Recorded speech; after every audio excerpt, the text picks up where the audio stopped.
Okay, now our next word is banag. Now, banag means a dragonfly. So again, first thing that we need to do is identify the consonants. How many consonants are there? We have ba, na, and ga. Okay, now this time we can divide the syllables. So we have ba,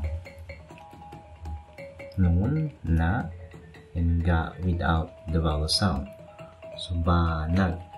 And remember, the a here is a long, prolonged a because of the dash. So it's banag, not banag. Okay, let's try to write them. So one by one. First, we write from right to left. Letter B is ba, like this. And its balis is a. So balis din ang taas, ba, ba. Now it has a prolonged vowel. So we should add a mad, which is an alif. So now it is a ba, ba. Then next we have the letter N, which is in Basasol. In Suratsol is nun. So nun is just like the fa, but that is now above the both. Then the vowel is a. So again, pataas, but it's pataas na. And it is not prolonged, it's just a short vowel, so we don't add the mad. So now we have ba, na. Then we have the ga sound. Ga. Ga.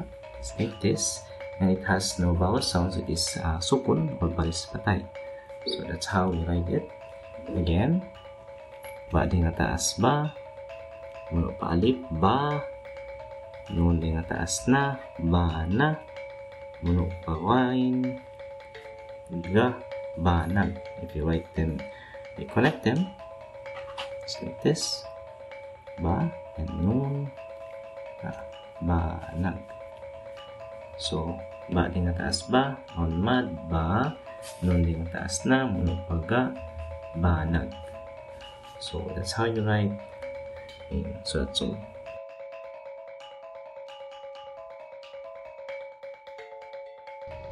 Subscribe for more.